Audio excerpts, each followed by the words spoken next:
I want you to kill her. The voice echoed, low, monotonic, unwavering.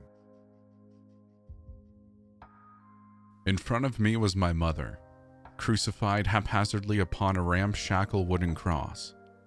Rivets were driven through each palm with rope fastening in place around her ankles and shoulders to keep her in position. Her eyes, red and cracked from exposure, pulled open by tape to reveal pupils dilated with fear. Her mouth was sewn shut, muffling her tired pleas. This is hardly an existence, the voice licked. I surveyed my surroundings. I was in a small square room with metal walls no larger than my studio apartment. The roof, however, was missing, replaced by an empty void that seemed to stretch endlessly into the darkness above. About 5 feet in front of me was my mother, writhing weakly against her restraints. 5 feet behind her, an impossibly tall ladder stretching into the abyss. What are you waiting for? As if you care, the voice prompted. Who was talking? Where was this voice coming from? Its warm presence swallowed me like a warm blanket.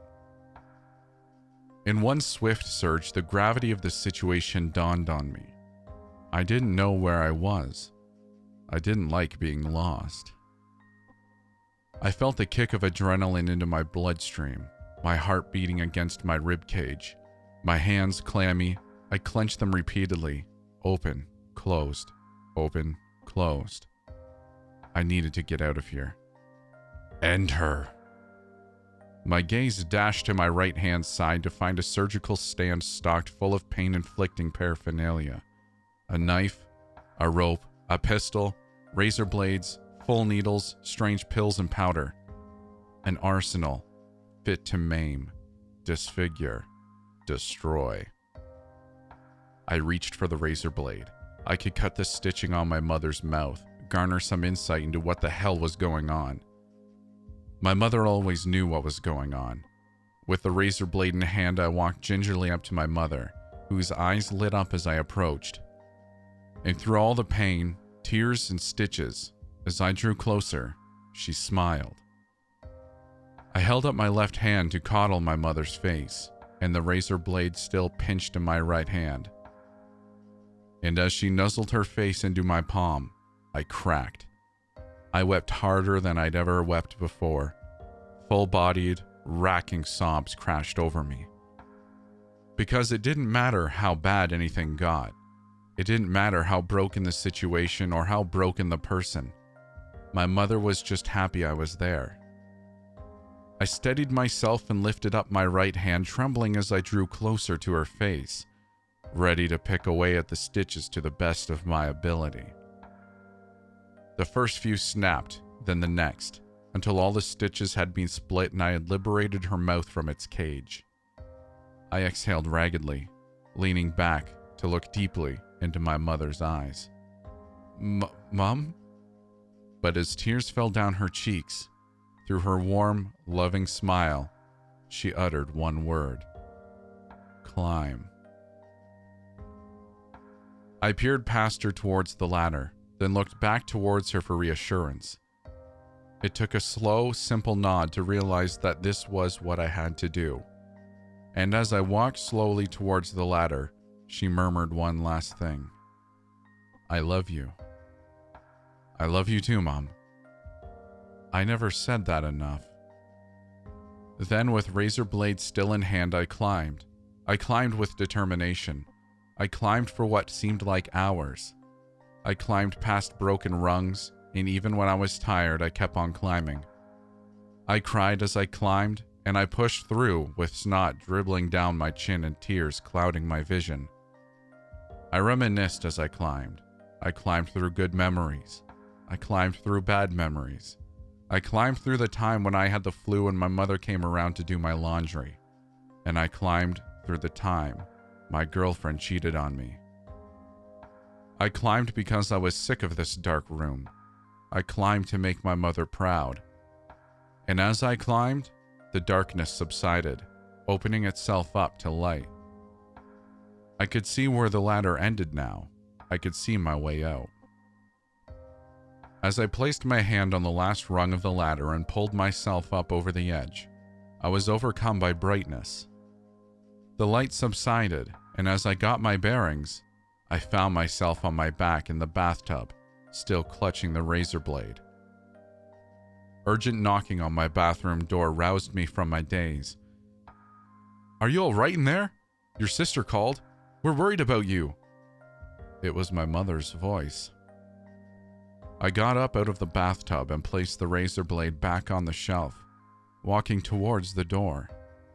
And as I flung it open, she looked at me. She looked at me and she knew. She held me in her arms and we sobbed. I wouldn't know how to live without you," she whimpered. My climb had just begun.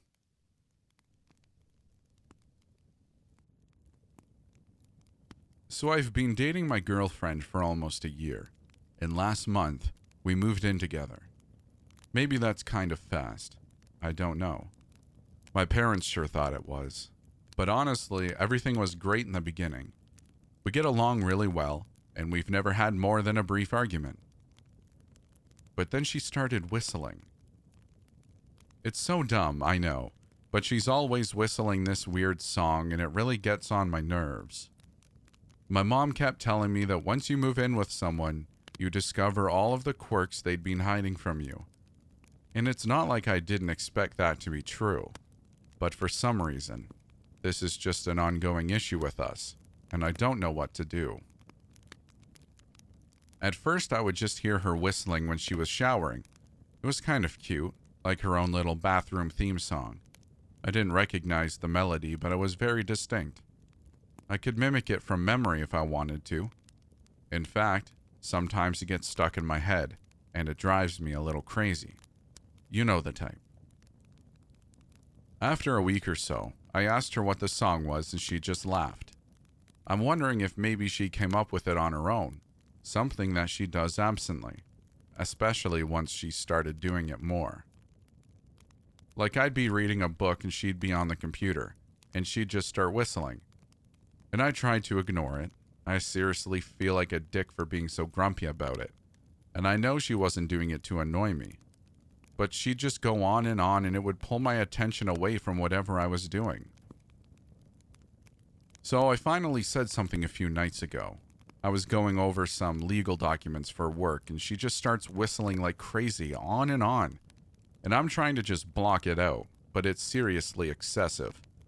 Like, I know you guys are probably thinking that I was overreacting, but it felt like she was whistling right into my ear, and it just frayed my last bit of patience. As calmly and nicely as I could, I called out to her and asked her to quiet down. She didn't reply. I asked her again, and she still didn't answer. So I left the bedroom and found her in the living room watching a movie. She wasn't whistling anymore, and for some reason, that really irked me. It felt like she was messing with me, and she just looked over at me like she didn't know what my deal was. I asked her if she could stop whistling so much, and she told me she wasn't whistling. Now I get that maybe she doesn't realize she's doing it, but no one whistles that much and doesn't notice. It's not really like her to mess with me like that, and I don't know what she's trying to get out of this. I thought, maybe she was teasing or playing a joke, but she had to see how annoyed I was. I asked her again to just not whistle so loudly, and she didn't answer. There was tension in the room, and it felt like our first fight since moving in together. Even though she didn't whistle for the rest of the night, I couldn't focus on my work anyway, because I was upset about the confrontation. Then, of course, the next night she was whistling again. I hear her when she comes home from work, and she keeps going for at least an hour. I didn't want to have another fight, so I just hung out in the bedroom and listened to her move around for a while. I felt like I was blowing things out of proportion, but honestly, how hard is it to just not whistle all the time? It was no big deal when it was now and then, but I feel like she whistles more than she even talks to me now. So I'm sitting up in the room thinking about that, and that's probably why I was worked up when I finally came down. She was cooking dinner, which is sweet, but she was still whistling. So I said softly, "Hey honey, maybe we should put on some music instead so you don't have to fill the silence with whistling." I tried to play it off like a joke, but I knew she'd probably see through it and get annoyed again. She didn't even turn to face me, just huffed and kept cooking. After a minute, I told her I was sorry about the other night, but the whistling just sort of strikes my ear wrong, and if she could try not to whistle so much and so loudly, it would make my life a lot easier. I feel like I was being fair. I knew it seems controlling and nitpicky, but it was bothering me a lot. We all have our things, you know. I try not to chew loudly at the table because it bothers her, so why can't she just stop whistling sometimes for me? But she totally freaked out. She turned around and told me she wasn't whistling, and she didn't know what my problem was. At this point, I don't get why she was doing this. It obviously wasn't funny for either of us, and she seemed genuinely upset, so I don't know why she kept provoking me. I asked her what her deal was, why she was so defensive about the stupid whistling, and she told me to shut up. She told me she was sick of talking about it, like I was the one being unreasonable. I never get mad at her, but I just snapped. I told her to stop whistling before I lost my mind. She called me crazy just because I was getting a little upset, and somehow that was all I could take. I grabbed one of the cast iron pans from the stove and swung it at her head as hard as I could. She fell over and smashed her head on the counter, but I swung the pan again before she hit the ground. I think I hit her maybe 3 or 4 times. I don't remember, but I feel horrible. There was blood everywhere and her jaw might be broken. No, I think it is for sure. I couldn't believe I'd lost my temper like that. And I have no idea how we can move past this. I feel so ashamed for letting things get physical, regardless of how she might have been provoking me. But here's the kicker. She's still freaking whistling. And I asked her nicely to please stop, but now she won't even pause. For 2 days, she's just been lying on the kitchen floor with her eyes rolled back and her mouth hanging open, just marinating in congealed blood, and she's still whistling. I don't know what to do. I don't want to break up, but this is just too much. I just need her to shut up. Just shut up, just shut up, just shut up, just shut up.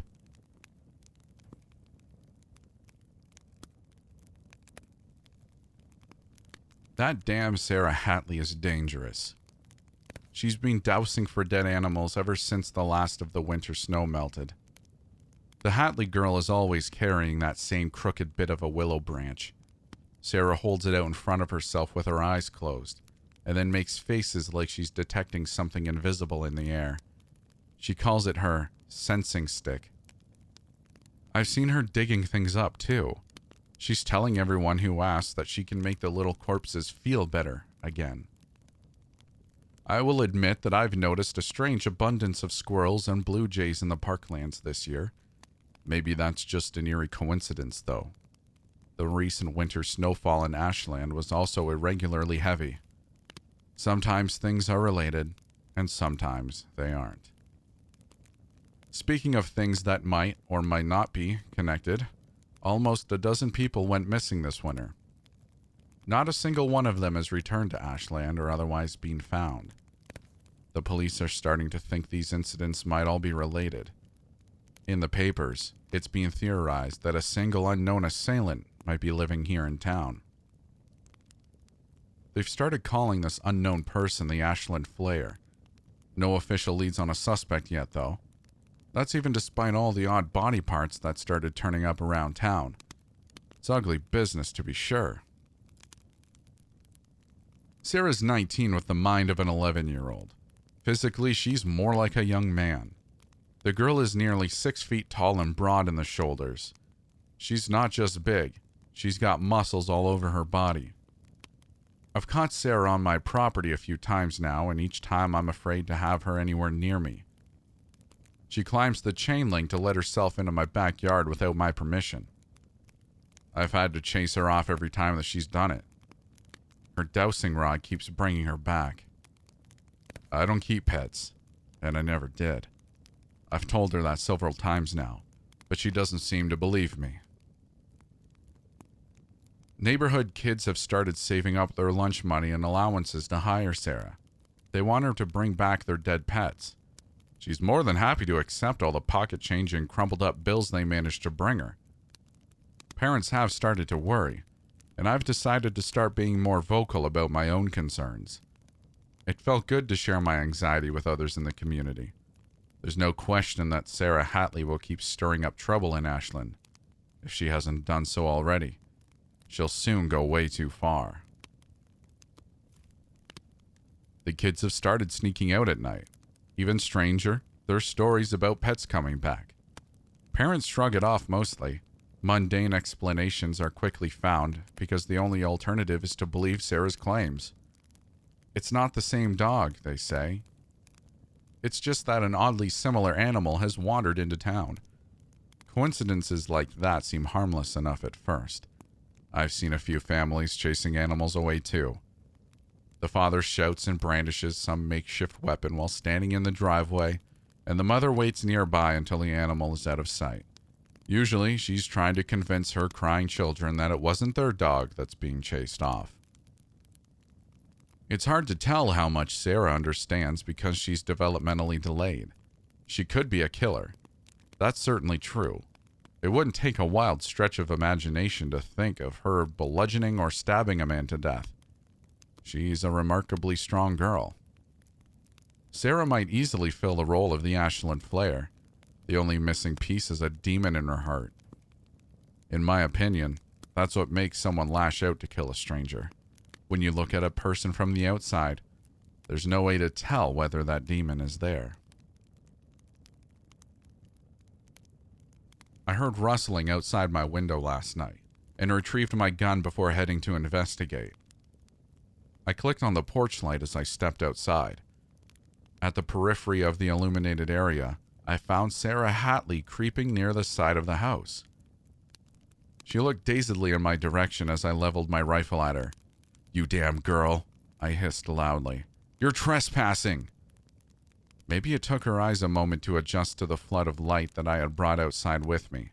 When she recognized the firearm that I carried, Sarah's face changed briefly into an expression of obvious anxiety. "There's dead animals buried here," she stuttered out. Her face returned to tranquil blankness as I lowered my gun, but a trace of fear remained. That damn, stupid dowsing rod of hers was still pointed in the direction of my house. The tip of the branch wavered gently in the air as Sarah's hands began to tremble. I could tell that she was still thinking about how she had risked getting shot. "I don't keep any pets," I told her again. "I never have." I shouldered my rifle as though I was ready to drive Sarah off my property by force. She made the same anxious face as before.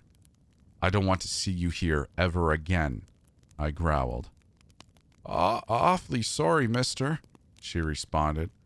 But there's dead critters here that want healing." Looking crestfallen, she turned and started walking in the direction of her own house. I kept my gun at hand and the porch light on as I watched her leave. Sarah lifted herself over the chain-link fence at the border of my property and continued walking into the darkness until I could no longer see her. Maybe I overreacted, but could you really blame me? The local newspapers published another story about the Ashland Flayer this morning. The Flayer's being connected to another disappearance that happened in the late hours of New Year's Eve. The police claim that they are narrowing their list of suspects, but they haven't arrested anyone yet. That's got me feeling scared. The last thing I need now are random townsfolk skulking around my property. If I let my guard down, then I'm risking my own neck. I suppose that's true for anyone, isn't it? One of the strange dogs that's supposed to have been healed by Sarah caused some serious trouble today. It went berserk and started biting the kid that paid Sarah to bring his old dog back. By the sound of it, the kid took some really nasty bites. He was basically mauled. Finally, the people of Ashland are starting to organize against that weirdo clan of Hatleys. The mother and father are just as odd as Sarah is. Maybe they're afraid of their own daughter. Could that be why they never speak up about her behavior? The boy that was mauled returned from the hospital today. He wore some fresh stitches in his neck down near the collarbone where the teeth had gone in. He's claiming that it's his fault that the dog bit him. He says that Sarah didn't do anything wrong. Apparently he did something that used to bother his dog before it died. He did it to test whether his new dog was really the same one he buried last summer. He says that he's certain now that the creature that bit his throat open can only be the revivified body of his old pet. That irrational fool of a boy says that he still loves his childhood pet. Some people from the town went out to confront the Hatleys last night. I was among them. Sarah's parents were shy and did not seem to take our anger seriously. They meekly defended their daughter. They proclaimed that their family was innocent on all accounts. The father claimed instead that the evil happenings around Ashland must be coming from somewhere else. The Hatley mother even dared to whisper that there was something particularly strange about my own property. I spat in anger to hear it, and then I loudly called the whole family devil worshippers. I said it right into their faces and did not grant any of them a single batted eye of doubt or sympathy while the family denied it. The town was mostly on my side by the end of it. We had decided by now that the Hatleys were no good.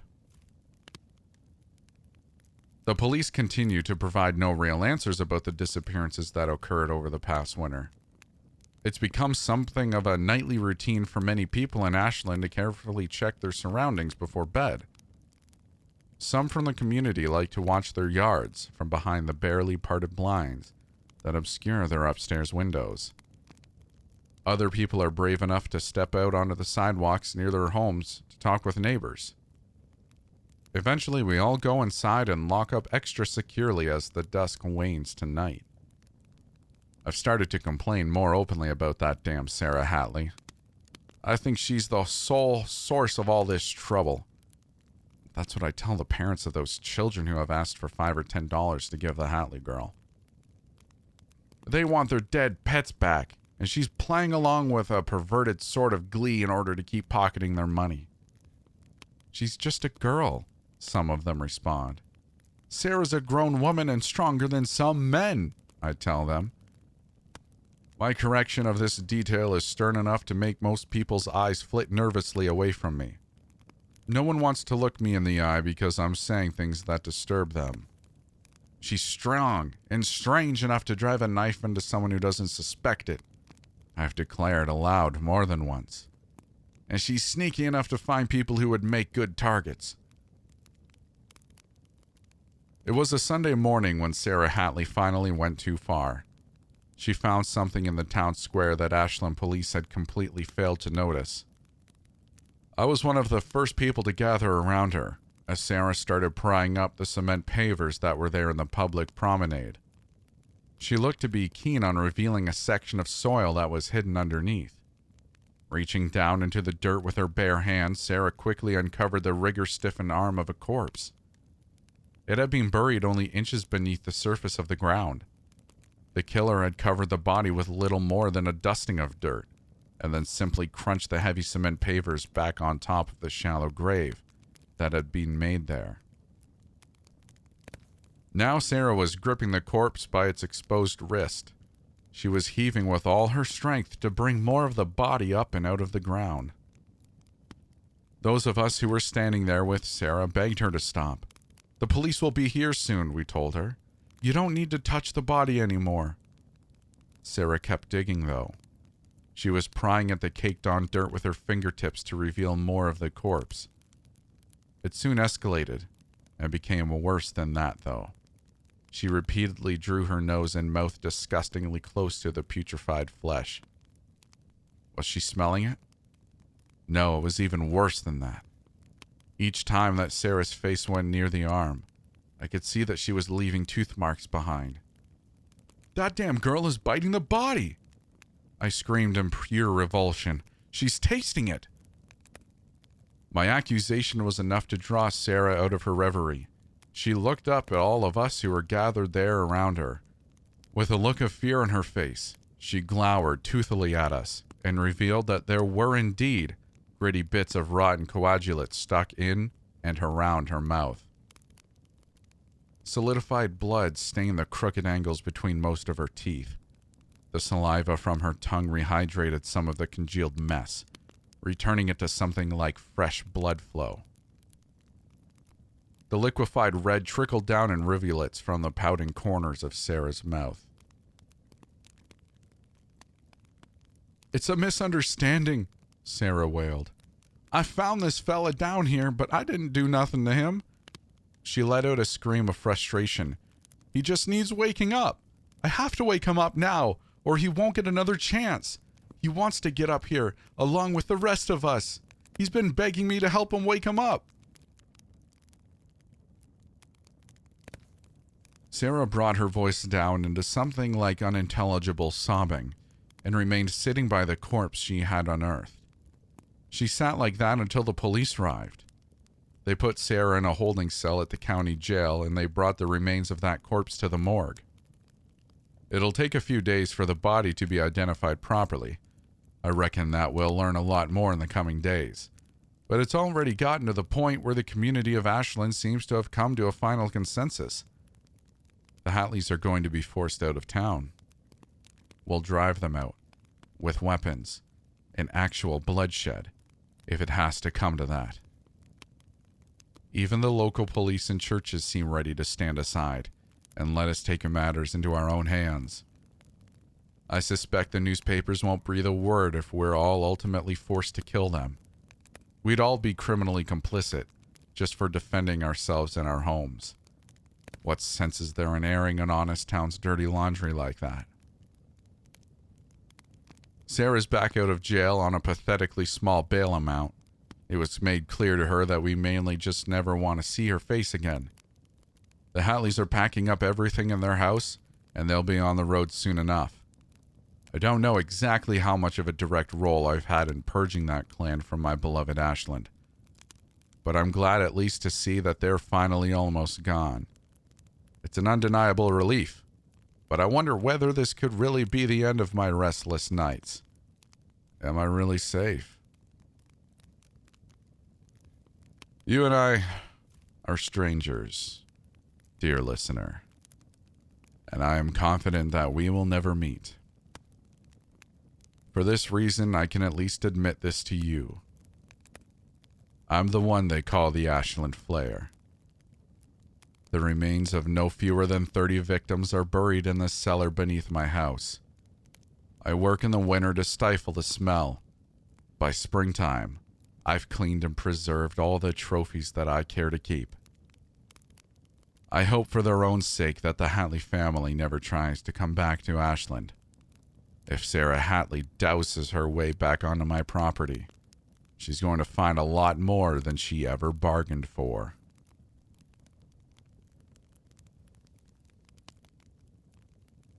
Everyone has their own nightmare in-law story, though I couldn't imagine how bad mine would be. As it turns out, the worst thing wasn't my mother-in-law poisoning me. The worst thing was why she did it. I met Craig on one of my rare vacations, and we had sort of a whirlwind relationship. We fell hard for each other and were married in a courthouse wedding within 2 months without ever meeting each other's families. Mine visited a few weeks later, and after their initial shock, really liked Craig. While we got moved in together and figured out married life, I got to hear more about his parents who lived near the rest of his extended family a few hours away, though we never saw them. My work schedule is rough. I work 6 to 7 days a week, and my off days are a blur of appointments and errands. I think in the 2 years before I met Craig, I only left the city once. I finally got a few days off so we could head to visit his family about 6 months later. His whole family came over, and everyone seemed thrilled to meet me. Except for his mom, Betsy. She was cold and distant, and could sit there without saying a single word to me. It was creepy, but I kept trying to spark up a conversation. On our last day, he announced that we should take an afternoon hike up into the national park their house sat on the edge of. Betsy made lunch, and I was changing to go out when it hit me. Just waves of nausea. I wound up in the bathroom for hours that afternoon. I figure it was just a touch of something and thought nothing of it. We went back a few months later and again had a great time except for Betsy. She wouldn't talk to me, though Craig brushed it off and said she was just getting to know me.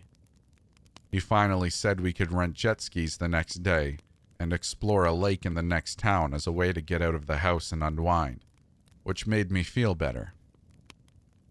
I was so excited to tell everyone where we were going, but it wasn't to be. After eating, I got so sick I could barely walk for the next 2 days. At this point, I started to get suspicious. No one else was sick, and we all ate the same food. It seemed like Betsy must have been up to something, but it wasn't until our next visit when a night in a romantic cottage another hour up the road was canceled, due to me getting sick, that I was sure Betsy was poisoning me. Craig said I was insane. He said it must be an allergy to something his mom used in her cooking, which actually made sense, though I never had time for an appointment to get it checked out. Still, I decided on the next trip that I'd make a big casserole and bring it with us. If I cooked the food and served it, nothing could be added. Well, I hadn't had 2 bites before I realized I had left the wine I was drinking unattended while I was heating up the casserole, and my stomach was already doing flips. You know what happened next, and it was not pretty. I was so sure his mom was poisoning me, and I confronted Craig about it. I told him I wouldn't visit his family again if she was there. It was our first big fight, but he finally said he wouldn't force me to visit, and we could figure out how best to deal with the situation. She had never been nice to me, so it wasn't a loss. The next time I got time off, we decided we'd head up to that little cottage we had rented before not being able to use. We were driving right past his family's place, and it seemed rude not to stop, so we compromised and bought some pizzas. I even decided just not to drink anything unless it was water from the tap. We got in and threw pizza on our plates when one of his cousins arrived, and everyone briefly left the food unattended. I realized my mistake almost immediately and decided to try an experiment. Craig and I both had 2 slices, so I just switched our plates while everyone was in the next room. Craig was so sick. I was really worried about him. The drive back to the city was awful. We had to pull off a lot, and he was a mess. We had been back home for 3 days before I broke down and told him I had switched the plates. I've never seen such anger before. The rage in his eyes is something I'll remember for the rest of my life. He shoved me into a wall and then came flying at me. He threw me over the couch, but I somehow managed to grab my keys and phone and ran out the door not even wearing shoes. I got lucky with the elevator and made it to a friend's place safely, finally turning off my phone after I missed his 47th call. I had no idea what to do or when it would be safe to go home. It was the scariest time of my life. It was 2 days before I turned my phone back on, and when I heard the message from the police, I drove upstate immediately. Craig was dead. Betsy had shot him after he broke into her house and charged at her with a knife. I learned that Craig had been married once before, and his wife had died on a tragic hiking accident. Craig made a lot of money in the life insurance payout, and Betsy always suspected Craig had killed her, and was nervous about letting him be alone with me, especially out in the remote area he was so familiar with from his childhood. So she ensured that every time he planned an outing that I would be sick. It wasn't easy, but she didn't think I would believe her, as no one else had ever shared her suspicions about Craig. I found the life insurance policies he took out on me without my knowledge afterward, and refused to press charges against Betsy. She was only trying to protect me. I still visit her from time to time when I need to get out of the city. I love her cooking.